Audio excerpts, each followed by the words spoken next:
Ambrose was in the service of the Roman Empire and was only a catechumen when he happened to be at Milan when there was a vacancy, and a child cried out, "Ambrose, Bishop!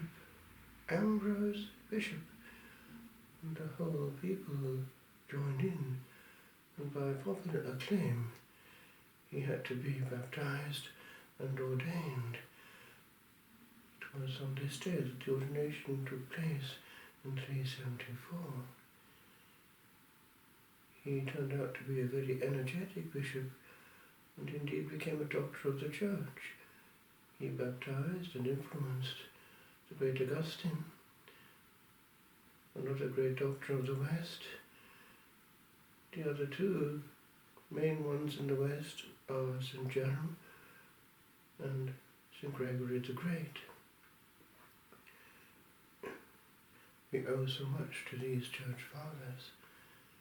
And he wrote on the mysteries, and he defended the church against Arianism.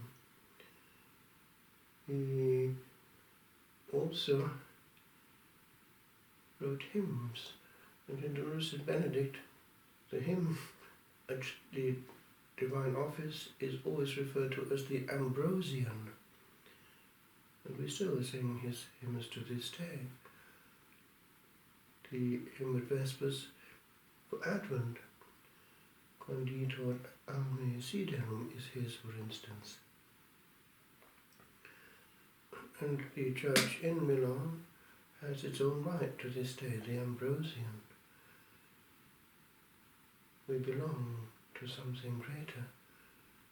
And in the reading read at Vigils on this his feast day, we hear how he indicates that the church is founded on the apostolic rock and is safe amongst all the roaring waves of the world. We are part of an ancient family. In Italy, ordained in a Catholic country where the Reformation didn't destroy things, one could celebrate in ancient churches with old chalices, old vestments, and one sensed something of the continuity. The Catholic Church is more than the sum of its members, and it is through the Church Fathers, to a large extent, that Newman and Company came to realize where the modern equivalent of what is referred to by the Church Fathers as the Catholic Church is. He indicates that there is no other body that can remotely have any claim over such a continuity. It is to be found in the present Catholic Church, which, because of the breakaway by the East, is now referred explicitly to as the Roman Catholic Church, because Rome has to be there. And when actually, in the time of the crumbling of the Roman Empire, and the Eastern Empire remained intact, with Constantinople increasing in importance, there was a push to have that made the central see, but the Holy Spirit pushed back.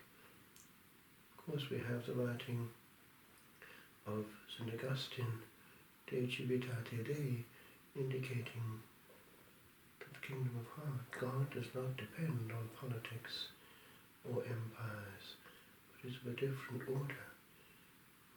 My kingdom is not of this world.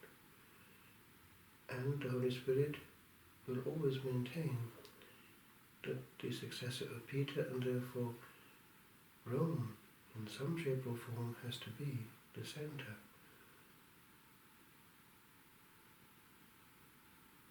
What will happen in the not too distant future is not clear, with regard, for instance, to political insecurity. Nevertheless, we are part of not a club or an institute, but of something divine. as Newman pointed out, securus judicat orbis terrarum. The whole world judges securely, and we stand firm on the faith of our fathers. That faith which, in countries that suffered from the Protestant Reformation, had to be defended under torture and terrible penal laws. In Ireland, they clung to the Holy Sacrifice with all their power, even though it meant great sacrifice and poverty to the extreme, and even exile and martyrdom. By the thousand they were shipped to the Barbados. Many died of famine and didn't take the soup.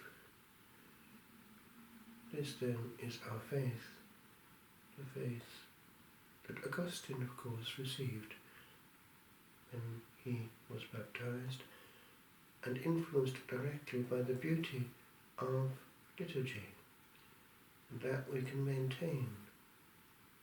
We have the greatest treasure of all in our hands, and we ought to give it the maximum of attention.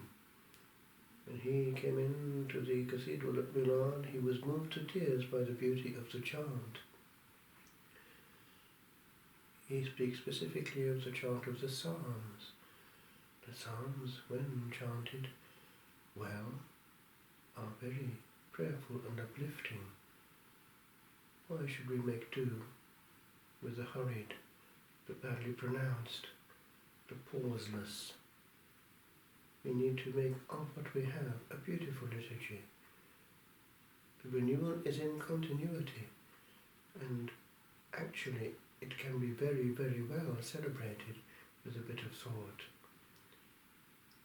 We need to interiorize what we have, using the fact that the Spirit was moving and is moving, and wants an interiorized and dignified liturgy with every word counted and thought, reducing the number of words, making them more felt. Alas, as someone said after the council, we had more of the same thing, high speed, not realizing what the Spirit was saying to the churches.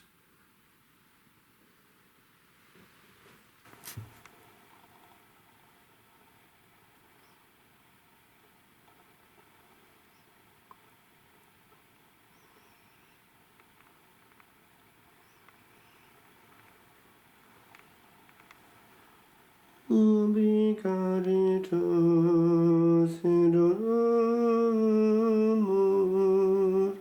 ubi caritas Deus ibi est, ubi caritas et amor.